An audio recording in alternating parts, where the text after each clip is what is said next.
अजी सुनते हैं? नहीं, मुझे कहाँ सुनाई देता है, मैं तो बह रहा हूँ। हमेशा उल्टा जवाब। आपने ये तय कर लिया ना कि आपने कभी मुझे सीधा जवाब नहीं देना, हमेशा उल्टा ही जवाब ही देंगे आप मुझे, है ना? अपने आप को भी तो देखो, किस तरह मुझे पुकारती हो। अजी सुनते हैं। अरे नहीं सुनता, जाओ, क्या कर लोगी? अरे बाबा, तो मैं आपको पुकारूं कैसे? चुन्नू के अब्बा या मुन्नू के अब्बा बोलूं तो आपको मसला, अजी सुनते हो बोलूं तो आपको मसला, सुनते हो बोलूं तो आपको, तब तो आप सुनते ही नहीं है। फिर मैं आपको पुकारूं कैसे? आप ही मुझे बता दो। अरे बेगम, इतना कोई अच्छा नाम रखा है मेरी अम्मा ने, मुझे मेरे नाम से पुकारो ना। ये क्या चुन्नू के अब्बा मुन्नू के अब्बा? मैं क्या सिर्फ चुन्नू मुन्नू का अब्बा ही रह गया हूँ? मेरा कोई नाम नहीं है। या अजी सुनते हो, इस तरह कोई किसी को कैसे पुकारते? नाम से पुकारते ना, तो नाम से पुकारो। अरे बाबा, आपको कितनी दफा बताऊं कि मेरी अम्मी मना करती है कि शौहरों को नाम से नहीं पुकारते।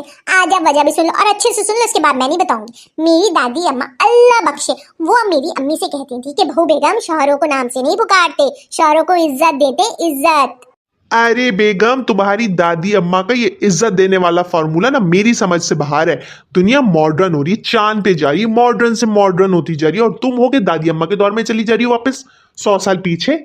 सारी बातें ठीक है आपकी, लेकिन अब अम्मी कहती है तो अम्मी की तो सुननी पड़ेगी ना। और वैसे भी सच कहूँ, मुझे भी आपको ना नाम से पुकारना अच्छा नहीं लगता। हमारे खानदान में मैंने आज तक किसी बीवी को देखा ही नहीं कि अपने शौहर को नाम से पुकार रही हो, इसलिए मुझे भी ना ऐसे ही अच्छा लगता है आपको पुकारना। अरे बेगम, तो सुनने वाले को भी तो अच्छा लगना चाहिए ना, जिसको पुकार रही हो उसको भी तो अच्छा लगे। मुझे तो अच्छा नहीं लगता जिस तरह तुम मुझे पुकारती हो। या तो तुम मेरा नाम लो, या तो तुमने मुझे एक दो दफा बीच में पुकारा था ना मियाँ जी करके, चलो वो भी कबूल है। इस तरह भी पुकार सकती हो तुम मुझे, नाम ले लो या फिर मियाँ जी बोल दो, दोनों में से कोई एक चुन लो। अरे नहीं बाबा, लाहौल वाला कुव्वत, एक दो दफा आपको पुकार लिया, फिर मैं सोचती में पड़ गई कि मियाँ जी नहीं, सुना सुना लग रहा है, तो फौरन मुझे शरीफ खानदान वाले मियाँ साहब याद आ गए। नहीं नहीं बाबा, मुझसे ना होगा, मुझे तो झिझरी तारी हो गई थी। अरे शबनम, तुम्हारा दिमाग तो पता नहीं कहाँ कहाँ चला जाता है। यहाँ तो मैं मर कर भी नहीं पहुंच सकता था जहाँ तुम अभी से पहुंची हुई हो। तो आजकल की लड़कियों से ही कुछ सीख ले, कुछ कैसे अपने शौहरों को बुलाती है, हबी, सोना, जानू, बेबी, मुन्ना। उन्हीं से कुछ सीख ले मेरी माँ, मतलब आई मीन बेगम। अब एक मुझे एक बात बताओ, ये सोना बेबी मुन्ना ये आप पे कैसे लगेगी? अब बताओ, मुझे बताओ, कौन सा सोना ऐसा दिखता होगा?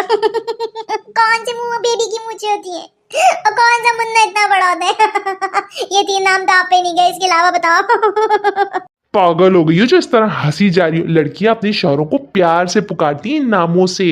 वरना उनके शौहर भी मुझ जैसे ही दिख रहे होते, कोई आसमान से गुड्डे पैदा नहीं हुए होते, मुझ जैसे ही दिखते हैं, लेकिन बीवियों को प्यार से ये नाम देती हैं। तुम तो काई की बेगम, अनरोमांटिक। हाँ, हाय अल्लाह, प्यार दिखाने के चक्कर में झूठ बोल दूं, ऊपर जाके अल्लाह को मुंह नहीं दिखाना कितना झूठ बोलकर आई हो। और मैं तो देखे आपके मुंह पे हंस रही हूँ, लोग तो उनके सुन के पीठ पीछे हंसते होंगे कि किस नाम से पुकार रहे हैं। उफ खुदाया, शबनम तुझे समझाना ऊँट को रस्सी में बिठाने के बराबर है।